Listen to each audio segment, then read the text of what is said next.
mardi 24 novembre 2015, exactement 7h26. Bonjour et bon réveil. Merci beaucoup de nous rejoindre sur Télévision Futur Média. Comme tous les matins, on se retrouve. Bienvenue, nous sommes ensemble jusqu'à 11h et comme tous les matins, l'information se réveille très tôt sur cette antenne. On retrouve la rédaction pour le premier journal de ce mardi. Des infos présentées sous forme de bulletin par Fatima Ba Diakhaté. Bonjour Fatima. Bonjour Pape Cher, bonjour également à vous, chers téléspectateurs, et c'est parti pour le journal.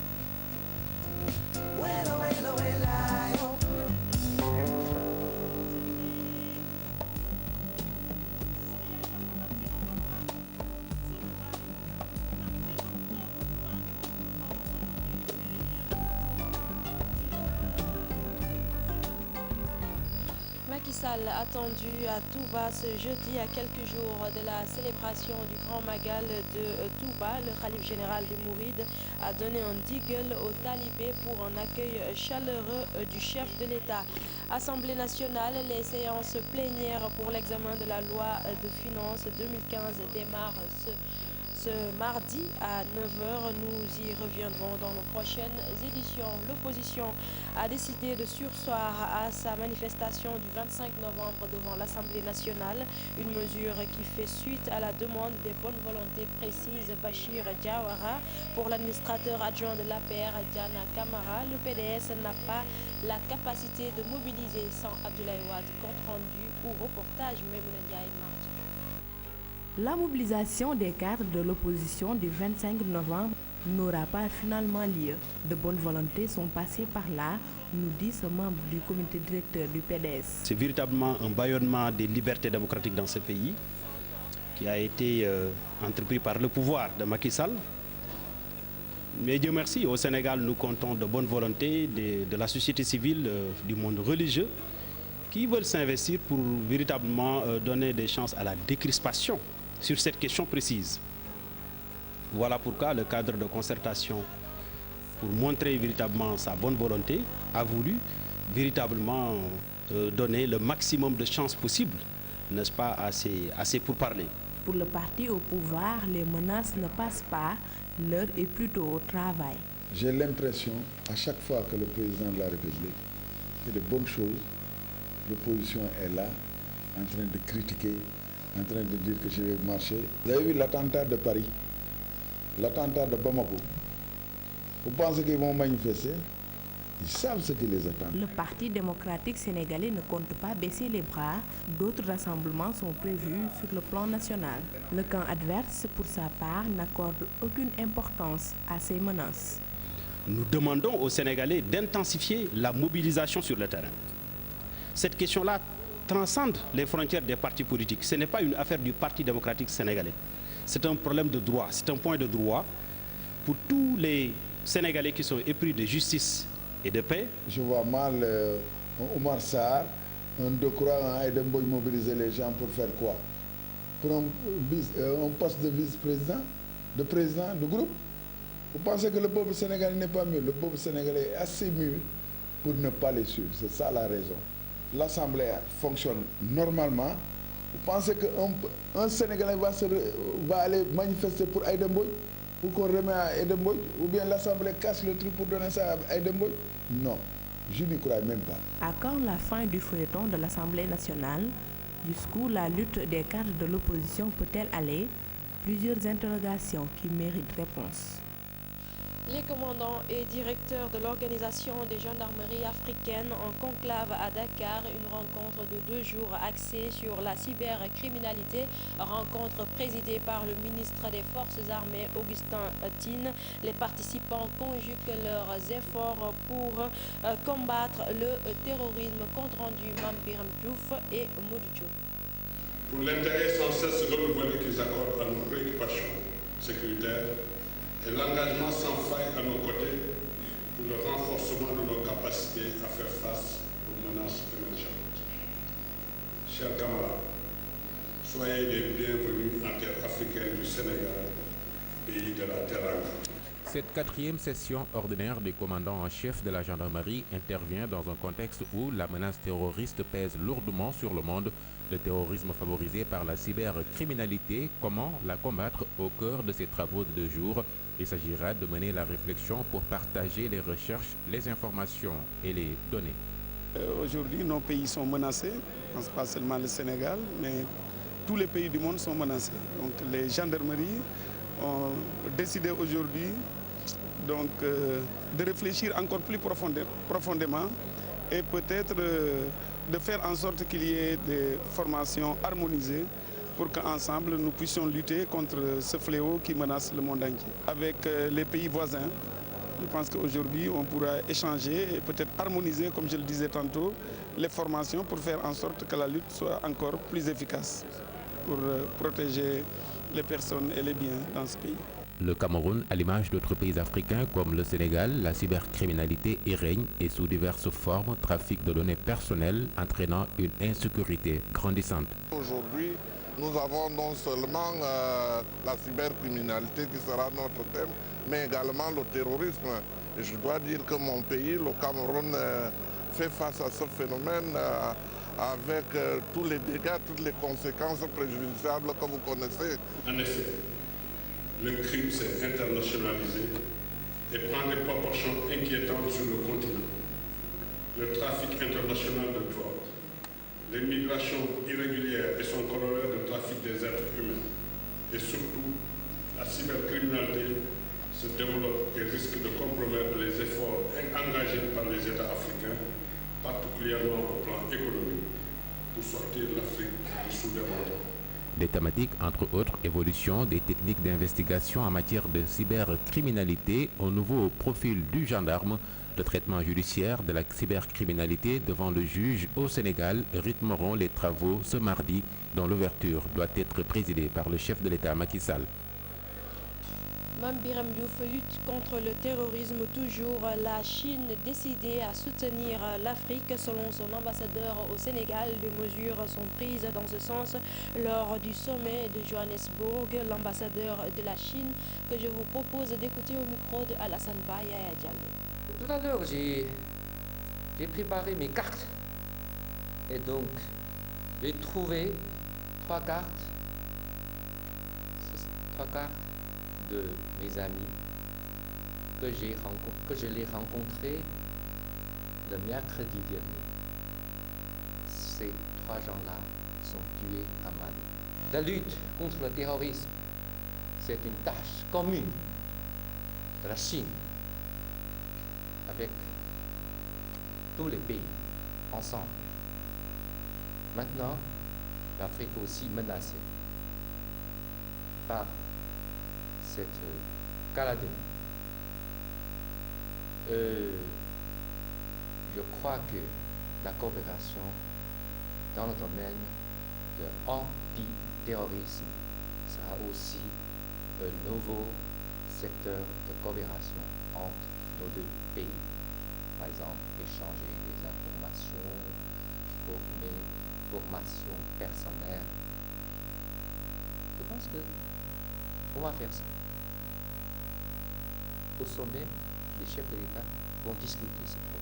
L'impact des changements climatiques sur l'emploi en Afrique, la réponse syndicale, le sujet est au centre d'une rencontre ouverte ce lundi à Dakar, une rencontre organisée par la Fondation Friedrich Ebert et ça se passe à une semaine de la COP21, la conférence de Paris sur le climat le 29 novembre, la création de nouveaux emplois, notamment dans les vallées fossiles et le secteur de l'élevage, c'est ce que préconise Mamadou Diouf de la Confédération des syndicats autonomes du Sénégal. Je vous propose de l'écouter au micro de Mame Birame Diouf. En milieu rural, je pense incontestablement, en même temps qu'elle crée des pertes d'emplois, mais en même temps également, elle ouvre des possibilités de nouveaux emplois. Et c'est vers cela.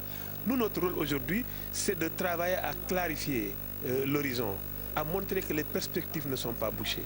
Et dans le travail d'éducation, de formation et d'adaptation qu'il faudra faire, nécessairement, de nouveaux emplois doivent émerger. Dans le domaine de l'agriculture aujourd'hui, nous devons véritablement œuvrer à la génération des vallées fossiles. Vous imaginez, s'il y a une bonne politique de maîtrise de l'eau dans ce domaine-là, tous les types d'emplois qui peuvent émerger en milieu rural, qui vont de la production à la transformation des produits locaux sur place pour éviter la migration interne.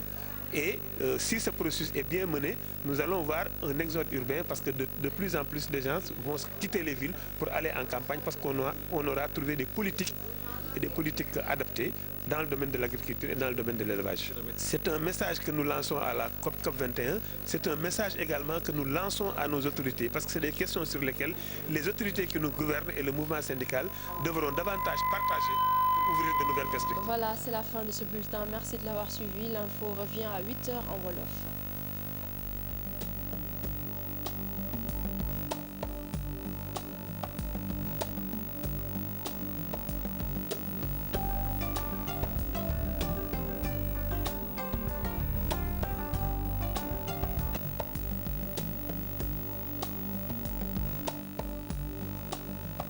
Il est 7h37, nous remercions toute la rédaction. C'était le premier journal de ce mardi matin, mardi 24 novembre 2015. La rédaction que nous retrouvons tout à l'heure à 8h, ce sera pour un autre journal qui sera présenté en Wolof.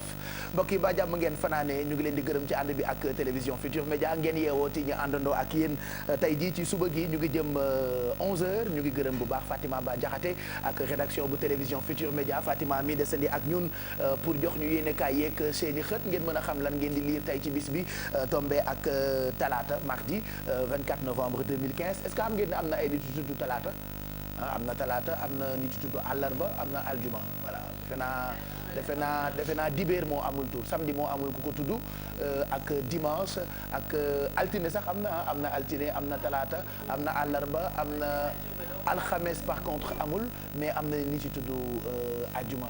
je pense qu'on va faire des recherches pour savoir pourquoi ñu tuddee nit yooyu noonu ay date yow de xam naa boo tuddoon ci jour yi date laa lay woowee date Ndiaye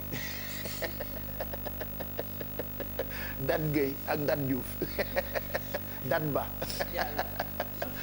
man de waroon naa tudd talaata talaata Diallo j'en connais des gens yu tudd talaata àllarba wala ajjuma mu ngoog donc tey talaata la 24 novembre 2015 Fatima Ba Diakhaté ñu ngi lay gërëm waaye bàyyeeguñ la puisque da nga ñuy gindi léegi nii ci xibaaru jaww ji di météo bi ba tey ñu ngi sentir ni seddaay baa ngi dugg si quand même ñu ngi sant parce que fajar gi ak guddi gi dafay féex ñu ngi ñuy wax sax ni température bi gën a tuuti mën na dem ba 17 degré 17 degré Pape Cheikh loolee ci suba teel gi ci bët saalumu réew mi lay doon xam naa ni nga ko waxee rek seddaay bi mi ngi dugg ci ndànk-ndànk ndax péexum fajar geek guddi gi daanaka mi ngi samp fépp ci réew mi rawatina ci bët saalumu réew mi ci diggu réew mi waaye itam ca penku réew mi diggante Ndar ak Ndakaaru itam naka noonu waaye température bi gën a tuuti ci suba teel gi ca Kolda lay doon 17 degré bi gën a màgg 24 degré fii ci Dakar lay doon Saint-Louis dina yeewoo ak 21 degré Podor 22 degré Matam 21 degré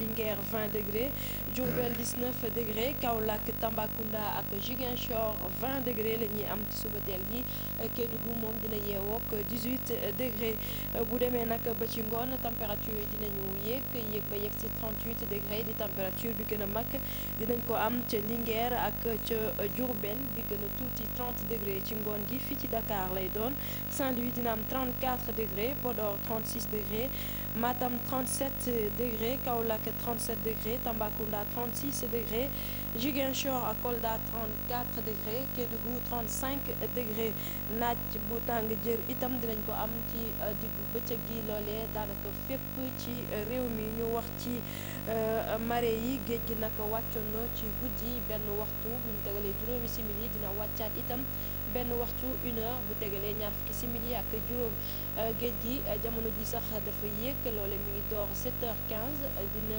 yéegaat 7h wala boog 19h50 ci ngoon lay doon ñu wax ci ñi nga xamante ne ñoom ñooy dem géej nag di wuti jën nappkat yi jàppale ni moment yu gën a am solo ci bëccëgu tey gi mi ngi toll ci diggante 11h38 jàpp 13h38 waaye itam 22h07 jàpp 1h07 dina doon moment bu am solo ci nappkat yi. jant bi moom fenk na ay simili ngi nii 7h15 ñu ngi yaakaar itam mu soow bu juróom-benn waxtu ci ngoon tegale fanweeri simili ak juróom-ñaar Pape Cheikh. mu ngoog ñu ngi gërëm bu baax service national météo ak Bamar Diagne mi ñuy jàppale ci xibaar yooyu la ñuy joxe fajar gi jëm ci wàllu jaww ji nga jéggalu nag caméraman bi lay filmer Mbaye Diouf ndax dafa am problème ak sa chignon bi soit nga gën a sukk tuuti mu mën laa filmer lu ko mooy nga tekkil ma sa chignon au bi ndax jamono neexul fajar la ñu nekk te bëgguma xeex kenn heure bi ñu ngi lay gërëm ci météo bi bu yeboo balaa ngay ñëwaat pour journal 8h bi nga wàcc sa chignon bi yéen kaay yi dañ ciy jàll léegi nii mën bu ko aj waaye yow itam sinon day am problème pour cadrer la l'observateur la ñu koy njëkkee laata Mouhamed Ndiaye ca kanam di ñëw pour defal ñu lii di revue de presse bi xóotal bi lay doon ak yéen kaay yi l'observateur la ñu koy njëkkee moom mi xëy na tey ak coow lu am ci wàllu njàng meeg njàngale mi ak ñii ñu tuddee ay élèves maîtres ñu ngi liir ci xëtu yéen kaay bi nii am nay luubal yu doy waar ay fraude yu ñu seetlu ci élèves maîtres yooyu dip rapport boo xamee ni moo génn confirmer tuuma yooyu. rapport bi lee dafay génn confirmer tuuma yooyu ndax élèves maîtres yooyu amoon bokkoon ci benn concours dañu leen a joxoñoon daal baaraam tuuma ne dafa amoon ay njuuj njaaj ci biir waaye yooyu les élèves maîtres Pape Cheikh demoon ci cour suprême nag moom joxoon na leen dëgg ne li ñu leen di tuumaal defuñu ko waaye ministère bi ñu dénk wàllu njàng mekk njàngale mi bawul mbir mi da ko topp ba jamono ji daal l'observateur nee na génnee na ab rapport boo xamante ne day gën a duggal yooyu les élèves maîtres xam firndeel ni fraude bi ñu leen doon tuumaal la am na. sooxe gi ci njàng meeg njàngale mi bu weesoo l'observateur mi génne rapport boobule ak fraude bi am ci élèves maîtres yi Zoom am na gëstu boo xamee ni moo ngi ko amal ci màggetaayu l'école ya nekk ca Ndar. waaw foofu la première capitale bu Sénégal nag ñu ne daanaka école yu bëri yu fa am ay école yu màgget lañu yoo xamante ne ragal nañu trop daal tiit nañu ci xale yi nga xamante ne ñoom ñoo fay jàngee Zoom nag def ci gëstu bu am solo di sàkku ci autorité yi ñu jóg ci mbir moomu leen mu gën a gaawee ndax ay xale ñoo fay xëy bés bu yàlla sax. ñuy waajal tukkib nemmeeku bu président Macky Sall ci dëkk bu ñu naan Touba loolee mu ngi jëm ci màggal gi ñu dëgmal réew mi xëy xëtam ñoo ngi ciy gis nataalu ko président de la République Macky Sall ak kii di xalifa général Mouridi di Cheikh Sidi Mokhtar Mbacké yàlla na fi yàgg te wér visite du chef de l'État à Touba ay menaces de sabotage fi mu nekk la am donte dànkaafu gi jóge na ca Touba ngir ñu accueillir ko ci dëkk boobule. waaw loolee réew mi quotidien moom moo ci xëy ndax moom njiitu réew mi président Macky Sall war na dem ca Touba ni ki alxamis gi xalif bi ni nga ko waxee joxe na ndigal ngir rek ñu teeru ko ci anam yu mucc ayib waaye yéenekaay bi lu mu xamle moo di ne am na ñoo xamante ne dañoo bokk ci kujje gi nekk foofule ca diwaanu Touba ñu ne nag dañoo fas yéene saboté tukkib nemmeeku bi nga xamante ne njiitu réew mi dina ko amal foofule ci dëkk bu sell. dañuy delluwaat ci l'observateur ak Zoom li ñu xëyee jëm ci wàllu njàng meeg njàngale mi grand place itam xëy na ci amal ab gëstu wax ci jante mi nga xamee ni moo ngi alerté nee na mën nañoo dem ci at moo xamee ni du ñu am dañuy am ay grève sans bi laa bëggoon lire ci lu ñàkk alors que sans defe naa chiffre la ci ay lim ci wàllu grève donc vers une année scolaire sans grève. sans grève mooy téeméeri grève yu bëri daanaka ci tënk Pape Cheikh loolee la yéenekaay bi di grand place xëyee c'est waxtaan ak ki nga xamante ne moom moo di Mamadou Lamine Dianté ñëpp xam ko ci wàllu njàng meeg njàngale bi ndax syndicaliste la moom nag li mu xamle moo di ne nguur gi daanaka engagement yu mu jëloon seen diggante ak ñoom ba tey respecté wul yi les engagement te loolee bu wéyee ñoom dinañu wone seen bopp bokk grève yi dina bëri waate boo moyul atum ren. ñoom ñaar ñoo bokk président Macky Sall ak maire bu Guédiawaye tey jii seen ci xëtu yéenekaay bi di Sud Quotidien ñu ngi ci gis seen nataal jëm ci wàllu bokk moomeel yeeg gox yeeg gox-goxaan yi ay réserve la yu président jagleel ñoom ñooñee jiite bokk moomeel yi di maire yi création par Macky Sall d'une entité consultative pour le dialogue état collectivité locale loolee ñu ngi koy lire ci xëtu yéenekaay bi di Sud Quotidien. Sud Quotidien nee na ab comité la boo xamante ne njiitu réew mi président Macky Sall bëgg na ko samp ngir rek lépp lu jëm ci wàllu waxtaan diggante njiitu gox yeeg gox-goxaat yi waaye nag yéenekaay bi ne am na ay maire yu bëri yoo xamante ne proposition bu njiitu réew moomu lee ñoom am nañ ci ay réserve maanaam am na ci yoo xamante ne d'accorduñ ci loolee ci le Sud Quotidien xëy tey.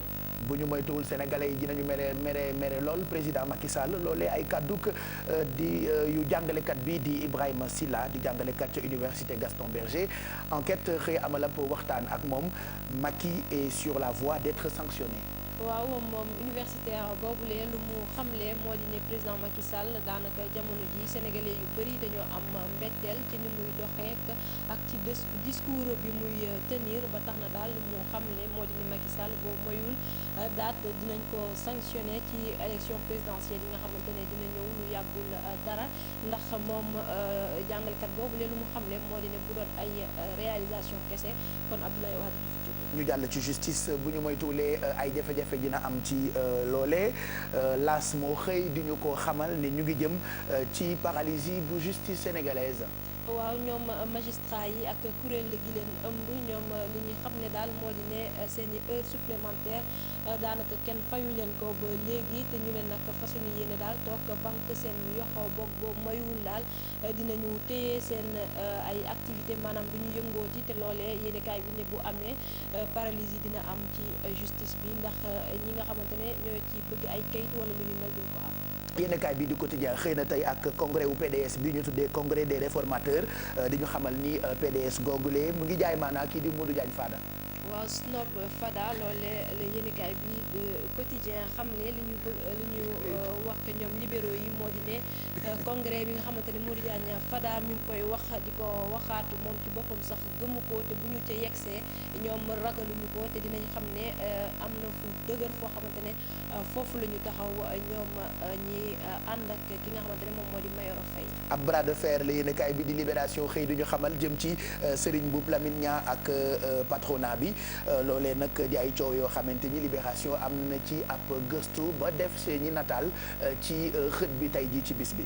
ab gëstu Pape Cheikh mu jagleel ko secteur privé bi chambre de commerce ak ñi nga xamante ne ñoom ñoo nekk ci patronat bi mu ne nag malentendu ñàkk déggoo dëgg moo am seen diggante loolee nag waral ba ku ci nekk daal yaa ngi bëgg a jaay sa morom doole lu ci mën ci am yéenekaay bi di libération moom ci la def ab gëstu bu yaa semaine bële yaa ngi ñuy xamal bi ngay journal ci suba gi ni kii di Cheikh Amar dafa bëgg jëndaat Suneor moom nag ay kàddoom jëm ci loolee fésal na ko tey jii loolu moo nekk ci xëtu yéenekaay bi di direct info di ci wane nataalam ak nataaluk président de la République nee na c'est déplorable qu'on n'ait jamais mis la Suneor entre les mains des Sénégalais nee na li ko naxari mooy musuñu teg Suneor ci ay loxoy sénégalais. ci ay loxoy sénégalais moom Cheikh Amar loolu la xamle ndax jamono ji société bi nguur gi mu ngi koy wutal repreneur te moom Cheikh Amar taxaw na ne bu ñu ca yeggee daal moom bëgg na ñu jox ko société boobule waaye leneen lu mu xamle tey jaarale ko ci direct info moo di ne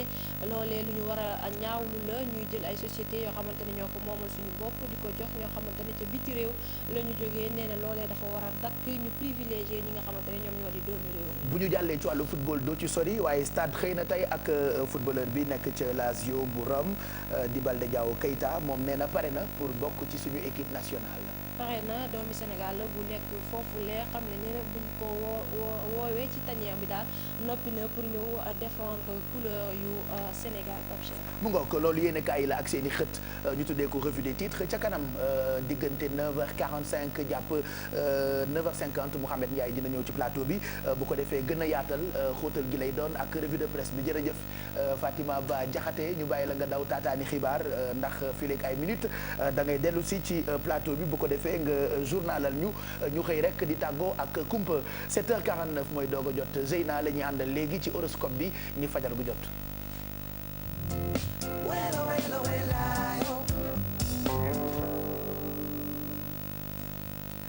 ñu ngi lay nuyu Zeyna naka suba si moom Balde Diao Keita lu ci yoonam ah.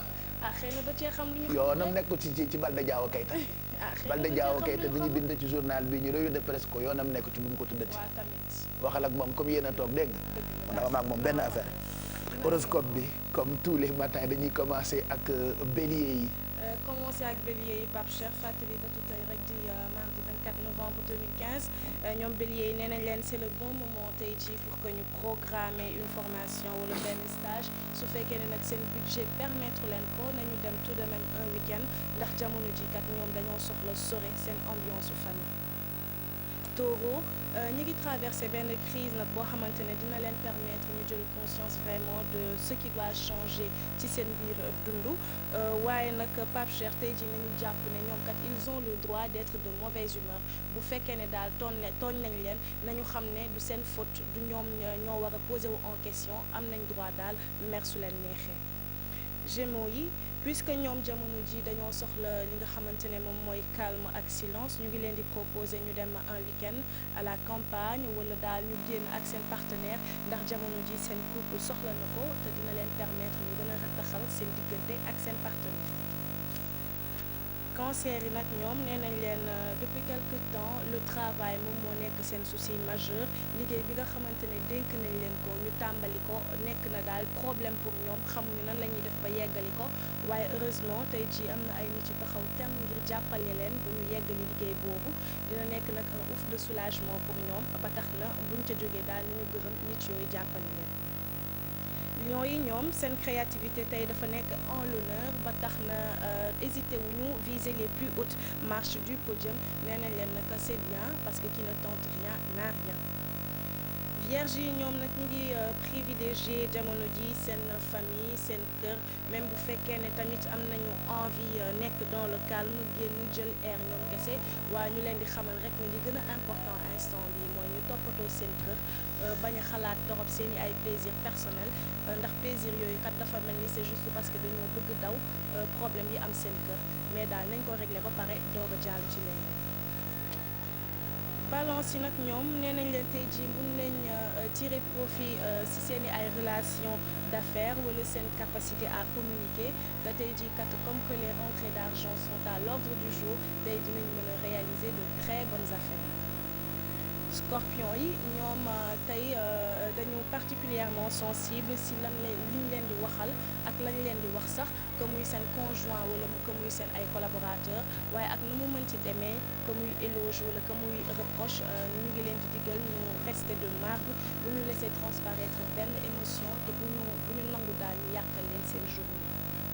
Sagittaire yi ñoom nee nañ leen nañu profiter ci journée tey bi pour mettre à jour seeni ay comptes su fekkee ne bëgguñu am des soucis financiers dans les jours à venir jamono ji nag ñoom ñu ngi dépenser sans compter ba tax na tey ñu ngi leen di wax ñu taxaw xool financièrement daal fan la ñu toll bu fekkee ne bëgguñu am ay jafe-jafe plus tard. Capricorne yi ñoom créativité ak expression artistique tey moom moo leen di permettre ñu positiver période bii nga xamante ne ñoom dañ cee dugg seen ruq mën a kan pour xool fan la ñu toll ci seen dund waaye nañu fexe daal ba introspection boobu nga xamante ne ñu ngi koy def nañ ci jëlee inspiration pour mën a taxawal ay projet yu bees bañ ci jógee wala tout de même ay résolution yu bees ci seen dund. Verseau yi nag ñoom nee nañ leen bu fekkee ne l'atmosphère au foyer tey dafa xaw a pesante tey jii kat dafa mel ni seen partenaire dina leen xaw a créer tuuti jafe-jafe nañu jël seen téléphone woo benn xarit boo xamante ne wóor na leen ne dëggu na ñu wax ko seeni ay soucis ndax un troisième avis dafa important toujours ndax dina leen permettre ñu xam nan la ñuy taxawee. Poisson yi nee nañ leen ñoom instant bi ñu ngi placer seeni ay espoir yëpp ci objectifs sociaux yi nga xamante ne am nañ ko mën nañu augmenter nag seeni ay chances de réussite su fekkee ne multiplier nañu contact yi nañu démarcher daal le maximum possible ndax mënuñu am ay objectifs rek ba pare toog di xaar résultats yi fekk ci leen nañ ko dox wax ko Pape Cheikh Taniki Wassa.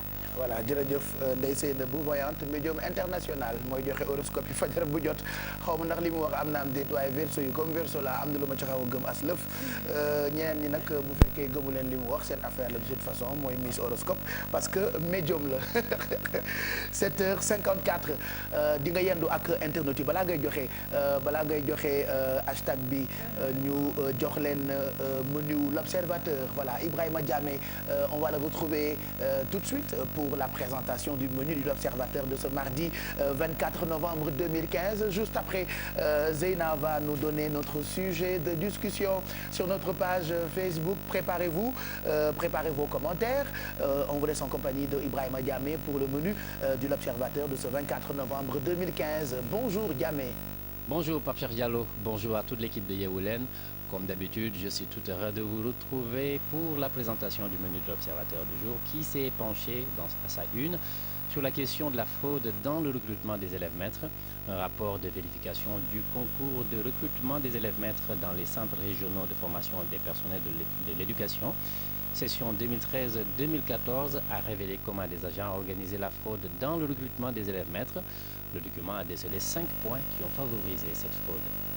Pape Cheikh également à lire à la une de l'Observateur du jour El Hadji Diouf sur la dernière sortie de l'équipe nationale. Les grands joueurs jouent ensemble parce qu'ils sont intelligents. Seuls les cancres cherchent les problèmes et je ne leur donnerai pas ce plaisir. Ce sont ses propos. Le bad boy du football sénégalais a décidé de fumer le calumet de la paix avec la fédération. Mais avec El Hadji Diouf, la hache de guerre n'est jamais définitivement enterrée. À la question de savoir si, avec son caractère bien trempé, il ne risque pas de créer plus de tension qu'avant, El Hadji Diouf lance tout de go, je cite, « Les grands joueurs jouent ensemble parce qu'ils sont intelligents. Seuls les cancres cherchent les problèmes et je ne leur donnerai pas ce plaisir. » Le débriefing décapant de la dernière sortie des Lions est à lire dans l'édition du jour de l'Observateur. Fait divers et nous nous rendons à Louga où c'est l'horreur à la MAC, à la prison centrale de Louga. Un détenu mis en observation pour s'être sectionné les parties intimes avec une lame. Purgeant une détention préventive à la prison centrale de Louga pour meurtre, le détenu Amadou Sadaka a surpris son monde en se sectionnant dimanche dernier ses parties intimes à l'aide d'une lame. Acheminé d'urgence à l'hôpital régional de Louga dans un état clinique inquiétant, il lutte contre la mort. À relever que ces attributs totalement sectionnés sont toujours introuvables sur les lieux, ce, malgré d'intenses recherches entreprises. Aux dernières nouvelles, les médecins ont été contraints de procéder à une greffe d'organes. Ironie du sort, Amadou Sadaka a été envoyé en prison pour avoir découpé les parties intimes de sa victime après l'avoir tué. Combat revanche Balla Gaye 2 Modou Lo, nous parlons lutte. Luc Nicolaï sort son chéquier. Le promoteur Luc Nicolaï tient un bout du combat revanche entre Balla Gaye 2 et Modou Lo. Le promoteur de la Petite Côte est à 2 doigts de décrocher ce combat de rêve. Luc Nicolaï a même donné un chèque hier vers 17h à Double S, père et manager de Balla Gaye 2, et à Bassirou Babou pour le compte de Modou Lo. Voilà Pape Cheikh, c'était tout pour la présentation du menu de l'Observateur du jour. À vous, à toute l'équipe de Yeewu Leen, aux téléspectateurs, bonne lecture. Voilà, merci. Nous remercions toute la rédaction du quotidien l'Observateur. tubaab nag dafa jafee làkk ndekete parce que boo koy làkk da ngay araw sa gémmiñ gi mooñ ko fonde ko tout est compliqué ci parlage de français. mais bon yàlla baax na heureusement ba waa Ndakaaroo yam ñun suñu dégguñu wolof dégguñu français dañuy jaxase rek franc wolof lu tudd xaw ma làkk bi nan lañ ko war a tuddee quoi comme franglais am na c'est ça ñun suñu bos mooy franc wolof. Merci à toute la rédaction du quotidien l'Observateur. Alors à venir très prochainement am nañu ay mbir yu bees yoo xamante ni dañu leen ko jagleel on a une nouvelle rubrique qui va s'appeler Taatu Waxande astafurla archive lay tudd on va xool yi nga xamante ni moo fi amoon il y a très longtemps diggante indépendance bu Sénégal diggante yi nga xamante ne ñoom marqué histoire bu Sénégal muy ay archives yu Yeewu Leen alors dañu fay jot waxande boo xamante ni on a beaucoup d'images d'archives yoo xamante ni bokk na ci histoire du Sénégal bu ñu màggalee ba noppi nag loolee dañ ciy ñëw muy lu bees loo xam ne ni dafay gën a renforcer Yeewu Leen mag ñi dañuy xëy di seetaan yenn saa yi ngeen nostalgique par exemple mën naa leen wax sax li ñuy waxtaanee ci partie boobu la ñu tuddee archive semaine prochaine dinañu ñëw ci fédération du Mali diggante bi ñuy xaatim indépendance bu Sénégal jamonoy Valdiodio Ndiaye waxtaanee président Léopold Sédar Senghor dinañ ñëw tamit ci màggal il y a des années ci ginnaaw donc yooyu yëpp ay archives la yoo xamante ni désormais dina bokk ci Yeewu Leen autre rubrique qui va naître fi mu nekk rubrique boobu mu ngi toll ci juróom-ñeenti weer ci biiru yaayam mooy Yeewu Leen rubrique bi nag dina génn voilà donc loolu wàllu la mais je rappelle encore que archive comme vous le voyez sur ces images regardez c'est des images qui rappellent beaucoup de souvenirs peut-être que ñi fàtte nañu ko mais dinañ ñëw ci porteur de pancarte yi dinañ ñëw ci bi Sénégal di doog am indépendance dinañ ñëw ci comme ni ma ko waxee sànq ku mel ni Valdiodio Ndiaye ak discours am dinañ ñëw sax ca amoon ca place Protet kan moo xam fan mooy place Protet ne répondez pas ñi xam. Je sais pas mais je vais tenter. non waaw tante fan mooy place fan moo tuddoon place Protet place de l'indépendance Zeyna place tu crois ou tu confirmes d'accord mais tu sais pas. On propose. propose une place. Indépendance. Place Protet moo nekkoon fan. yow daal nii rek pare. yow nii rek nga fi nekk yow nii rek lay bàyyi. fan moo nekkoon Place Protet. voilà donc place de l'indépendance place Protet la tuddoon il y a des années foofu la De Gaulle taxawoon def discours am ba ne vous voulez votre indépendance alors prenez-la. Eh ben il m'arrive d'emmerder les vieilles personnes en leur disant quand De Gaulle avait dit vous voulez votre indépendance prenez-la sama ñoom maam dañu doon wër indépendance ci seen poste naan où est indépendance. Voilà, c'était il y a très longtemps. On viendra sur ces images d'archives à partir de la semaine prochaine. i Alfi fàtte naa la laaj Place Protet. Alfi nag barki yàlla nag man dama laa bëgg sama xol nag. J'adore tes yeux. Ah, si tu étais libre. yow de tey bu yow yàlla buri kàddu yeewoo ko ma ngay nalaw non je veux dire si ta place était libre foofu nga toog noonu libreul pour ma ñëw toog sa wet ay wax naa njombe di ay xale bi wax na déli di wax naa déli de la ma mère ba ne woon yow def nga déli di ay yéen wax naa déli di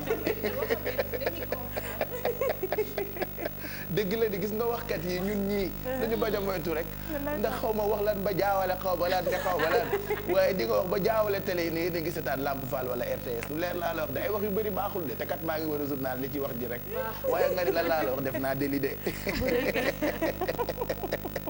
8h pourtant 2 dafa jot wàllu ce sera une nouvelle rubrique buy ñëw ci Yeewu Leen bi à partir de semaine prochaine. Voilà Pape Cheikh, à partir de la semaine prochaine wàllu dina ñëwaat defoon nañ ko quelque temps si biir Yeewu Leen. alors wàllu dañuy def rek benn scénario boo xamante ne accident domestique bi nga xamante ne moom mooy am ci kër yi. moom la ñuy def en scénario après ñu andi benn spécialiste bu wax ci cas yooyu naka la ñu war a réagir. voilà dinañu sensibiliser bu baax a baax a baax a baax il y a des choses yoo xamante ni souvent dañu foog ni ça n'arrive qu'aux autres par exemple gaz bu explosé ci kër dinañ ci def ay gëstu woo ci spécialistes yi qu'est-ce qu'il faut faire ci biir kër gi ngir moytu yu bëri loolee ñu ngi ko tuddee wàllu Zeyna dina ci ñëw à partir de semaine prochaine donc c'est les 2 nouvelles rubriques yu leen di gunge ci Yeewu Leen bi à partir de la semaine prochaine alors dañuy jàll ci journal bi bu ñu noppee nag tey comme dañoo dëpp affaires yi c'est à la demande de Petit ñu doog a dem fekki ki nga xamee ni moo ne ci biti di suñu coach Mass pour mu jox ñu ay exercices yoo xamante ni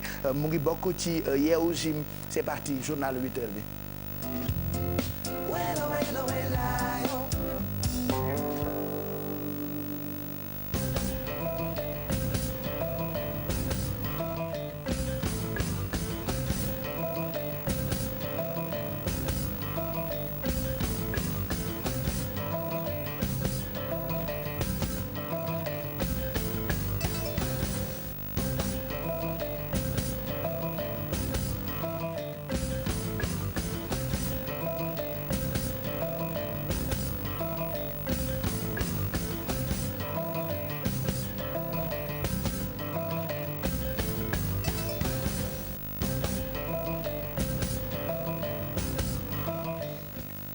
mbokk yi ñu ngi leen di nuyu di rafet seen ànd ak télévision Futurs Médias xibaaru juróom-ñetti waxtu yi ñu doore kook njiitu réew mi président Macky Sall mi ñuy xaar ca Touba ci alxamis gi loole ginnaaw bi ay fan rek dese ngir ñu amal màggalu Touba xalif général des Mourides Serigne Sidi Mokhtar Mbacké di sàkku ci taalibe yi ñu dalal ko ci ni mu gën a rafetee foofule ca dëkk bu sell ba di Touba ñu wax ci assemblée nationale li nga xamante ne nag moom moo di séance plénière yi pour rek ñu examiner loi de finances bu 2015 dina door tey jii ci talaata ji bu juróom-ñeenti waxtu jotee lay doon foofule ci assemblée nationale dinañ ci dikkaat ci suñu yeneen jotaay xibaar kujje politique bi moom ne jël na dogal daal di rek dakkal manifestation bi nga xamante ne bëggoon na koo amal ci buntu assemblée nationale ñaar fukki fan ak juróom ci weeru novembre bi loole nag Bachir Diawara ne li ko waral moo di ne dafa am rek ay nit yu leen ñaan njëkk ak teraanga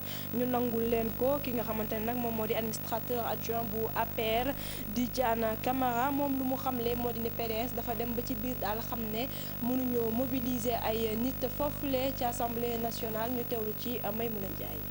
kujje gi ñaar fukki fan ak juróom ci weeru novembre ndaje bu mag bi ñu naroon na amal fële ci assemblée nationale ñu mujj koo dàq loolu nag ñu ne li ko waral mooy dafa am ay kilifa yu jóg dox ci tànku jàmm ki koy firndeel mooy kiy fare ci comité directeur bu PDS.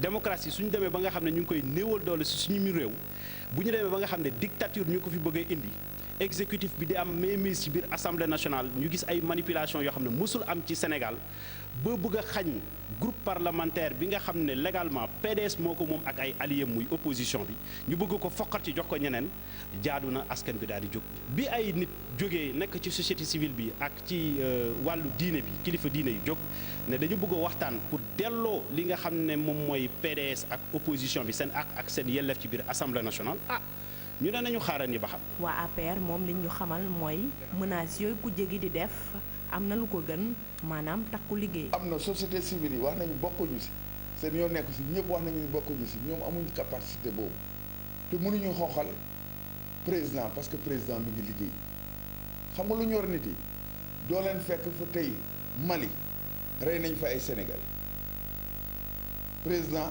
démb la fa jóge bàyyi itam yëpp dem foofu pour jaale la. doo dëgg opposition wax loolu.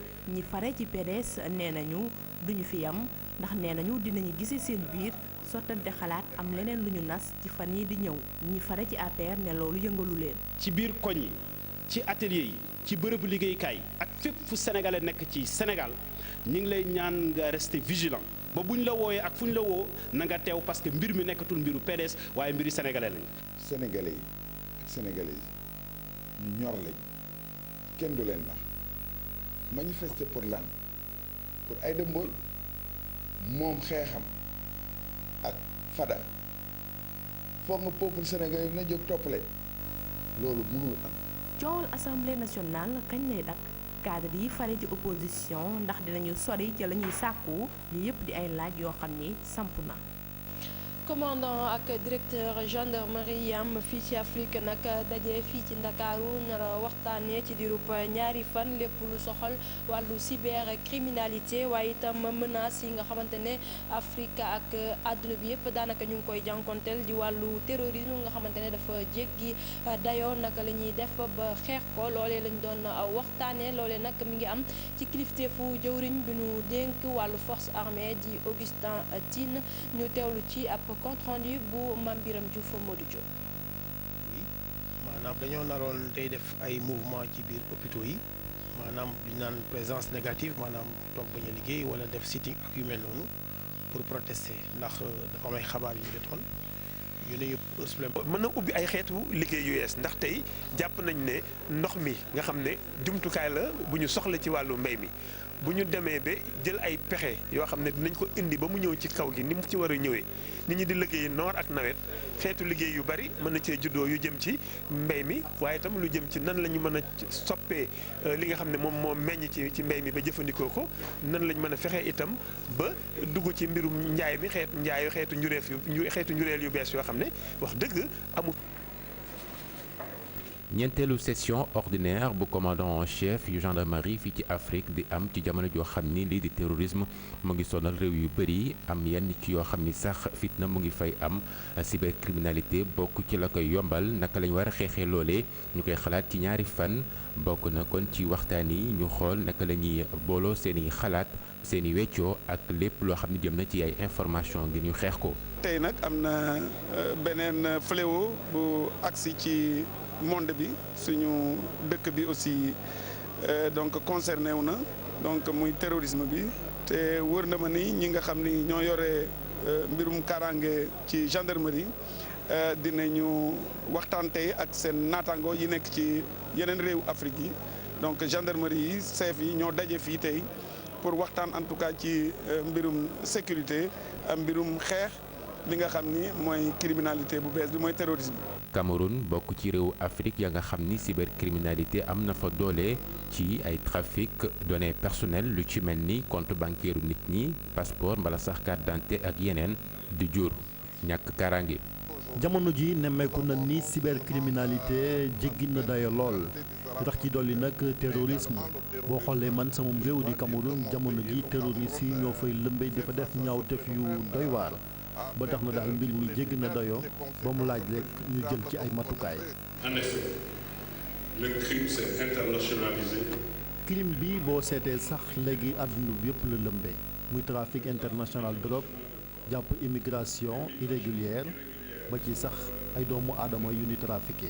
cybercriminalité nag di développé boo xamante ni buñ ci waxul dana daal di naax sayal sunu askan. Pour sortir l'Afrique du sous-développement. bokk na ci waxtaan yi ñi amal talaata gi xool gëstu yu yees yi nga xam ne ni gendarme yi war nañ ko méngaloog seen i liggéey ngir xeex lii di cybercriminalité ak it ci yoon naka lañ war a xeexee lii di cybercriminalité rawatina fii ci Sénégal waxtaan yooyu yëpp nag kon dinañ ko amal ci ñaareelu fanu liggéey yi nga xam ni njiitu réew Macky Sall war na ko jiite. Mame Birame Diouf ci xeex gi nga xamante ne sumb nañ ko ñu jagleel ko wàllu terrorisme Chine nag fas na ci yéene dugal loxoom bu baax a baax jàppale ci réewi Afrique loole nag ambassadeur am bi nekk fii ci Sénégal moom moo ko xamle ne nee na sax xam na nag ay dogal yu am solo yoo xamante ne jël nañ ko ci sommet bu doon am ci Johannesburg loole yëpp aju ci ndimbal gi nga xamante ne bëgg nañ ko jàppale réewi Afrique ci xeex lépp lu jëm ci wàllu terrorisme moom ambassadeur bu Chine fii ci Sénégal dañuy teewlu ay kàddoom ci micro Alassane Ba Yaya Diallo. Alors j'ai préparé mes cartes. léegi nii rek maa ngi xoolaat samay carte ñetti carte yi seeni borom dañ leen faat ci prise d'otage bi amoon ci àjjuma bi ñu génn ca hôtel Radisson bu Mali alarba avant jiyee ji di am laa xamante woon ak ñoom. Ces 3 gens-là sont tués à Mali. La lutte contre le terrorisme, c'est une tâche commune de la Chine.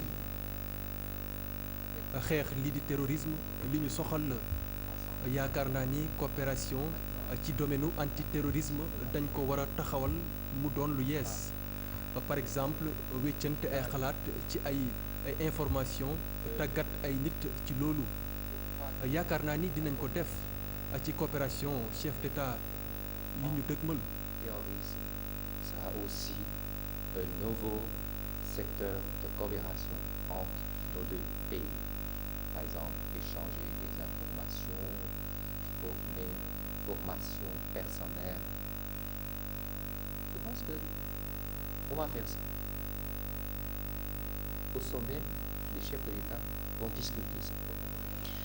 ñu wax ci coppite yu am ci wàllu climat moom nag waxtaane nañ ko ni altine ji fii ci Ndakaaru loolee ngir rek waajal conférence bi ñu jagleel wàllu climat di COP 21 dina am ñaar fukki fan ak juróom-ñeent ca Paris loolee nag Mamadou Diouf jiite confédération des syndicats autonomes de Dakar lu mu ci xamle moo di ne mën nañ ci fexe daal ba ndaw yu bëri am ci liggéey dañuy teewlu ay kàddoom ci micro Mame Birame Diouf. ubbi ay xeetu liggéey yu yees ndax tey jàpp nañ ne ndox mi nga xam ne jumtukaay la bu ñu soxla ci wàllu mbay mi bu ñu demee ba jël ay pexe yoo xam ne dinañ ko indi ba mu ñëw ci kaw gi ni mu ci war a ñëwee nit ñi di liggéey noor ak nawet xeetu liggéey yu bari mën na cee juddoo yu jëm ci mbay mi waaye itam lu jëm ci nan la ñu mën a soppee li nga xam ne moom moo meññ ci mbay mi ba jëfandikoo ko nan lañ mën a fexee itam ba dugg ci mbirum njaay mi xeetu njureel yu bees yoo xam ne wax dëgg amu fi woon wala amoon na fi waaye mi ngi tàmbalee réer ndax maral moo ko indi wala jafe-jafe yi nga xam ne am nañ ko ci wàllu càmm gi. ñu jàpp ne COP 21 suñu waa réew suñu réew moo fay dem. te yu mel nii dafay baax nguur gi nga xam ne moo yore politique gu réew mi di lëkkaloo ak ñi nga xam ne ñu yor baatu liggéeykat yi ñu xool nan lañ mën a defee ba taxawaayu réew mi gën faa dëgër ndax réew mi taxawaayam nguur gi la waaye njaatige yi ngànk liggéey bi waaye itam liggéeykat. jaajëfal ko bu baax a baax moom Mame Birame Diouf mi ñu taataanal yi lee kàddu yéen it naka noonu ci teewlu bi fii la ñu yem ak yéen ci xibaar juróom-ñetti waxtu yi dig leen daje benn waxtu ak yeneen i xibaar laata loolu di leen ñaanal kenn lu jàmm di ko sàkku ci yéen.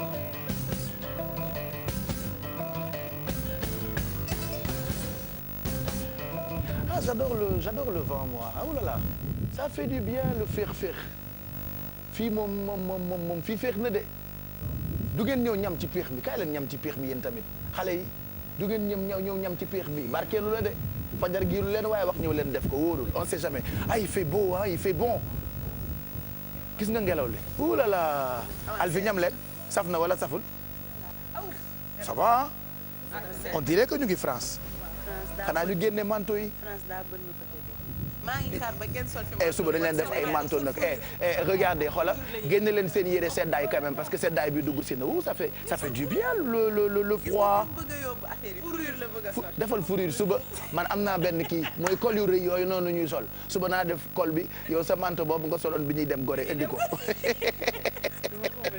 yére sedd yu forox lu bisu yor xam ngeen yére yooyu di xeeñ yàgg alors demain suba on promet que dañuy génne suñu ay manteau ak suñu ay pull-over ak suñu ay ku ci amul yére bu di yow da ko sol yére bi ngay demee sport sport sa kii bi jógin bi je te jure il faut porter ça parce que li ko sol quand même xam nga ngelaw li da lay duggee fu ne yi wóorul sax et puis seddaay baa ngi dugg si yu tam ngelaw mut leen seen cër yi balaa ngelaw di leen dugg ana Mado Ndeye Madeleine Ndeye Madeleine ana Ndeye Madeleine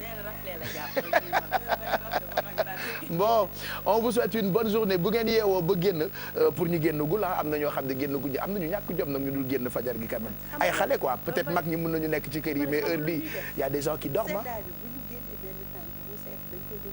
c'est vrai de seddaay bi heure bi nag nelaw ci def ci baax coach na nga def maas. sant bu baax mbaa yaa ngi ci jàmm. alhamdulilah ana soxna si. ma nga fa. mu ngi ci jàmm bu baax.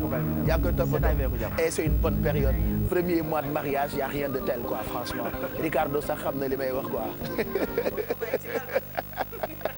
allez ñu bàyyi la nga jàmm ak ñun ci sport bi. n'est-ce pas. xanaa soññi sama mbokk yi rek. waaw li Sénégal yi def. waaw bu seddee ñu tëdd. waaw dëgg la de. bu tàngee police bi day fës jar. dëgg la de. mais bu seddee. ci gis ñu foto. 9 heures la ñuy jël. mais loolu dafa neex. mais déet génne andi yi ak affaire yooyu. ak sàddi bi la nga war a sport nag. sàddi bi. ci la nga war a sport. parce que doo ñàkk lu bëri. merci beaucoup. d'accord. ayca comme c'est ñëpp seen seddale lu ko yóbbu. jeex na comme Mado. Donc on va travailler avec les tubes comme hier. Donc vous posez vos tubes, on va faire un petit échauffement d'abord de 5 à 10 minutes avant d'attaquer le cours. Donc on va travailler donc les bras, tout ce qui est épaules, triceps et biceps. Donc Abdou Khaled, il faut très bien regarder les mouvements.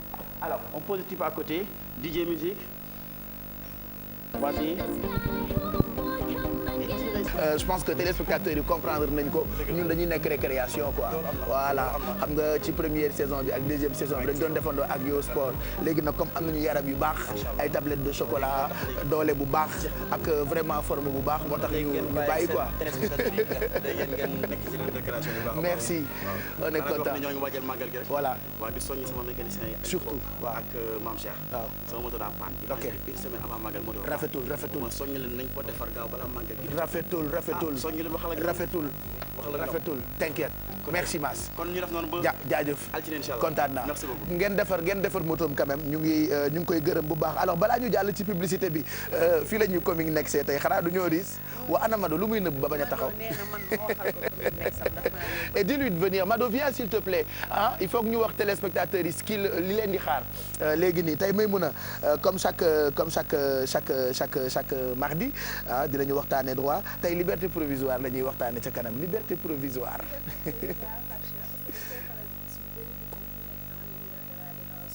wala ñu nekk en procès ñu bàyyi leen ñu génne en attendant ñuy def jugement bi donc nag tey dinañ waxtaanee nan lañ koy sàkkoo ak aussi liberté provisoire ak liberté définitive lan mooy waral ni ko bokkuñu ouais parce que liberté provisoire bokkul ak liberté définitive quoi bokkul parce que liberté provisoire peut-être juge bi dafay dem ba xam ni moom mu bàyyi la nga génn moo gën mu bàyyi la ci kaso bi parce que wala mu bàyyi la ci kaso bi amalu ko trop njariñ wala du impacté ci suite du procès bi d'accord donc su demee ba constaté loolu doo nga fa am 3 éléments majeurs yoo xamante ni moom lay xool su ko ci gisul rek di nga mun a am liberté provisoire mais dinañ ci waxtaan ci kanam d'accord alors keroog ci tendance yi puisque tey Bijou daf ñuy indil yi nga xamante ni moom la ñu xewal un peu partout à travers le monde tu parlais de genre jupe non ouais tey da ngay zippaat. mode baby doll non tey jupe ma tey damay. piercing septum ban piercing. septum mooy piercing bi ñuy def fii ci bakkan bi. tu sais que moi j'ai l'impression que na ma yàlla baala am na ñu ko def ngeen baal ma ay waxu dof rek laay wax mais selon li ma gëm dafa nage.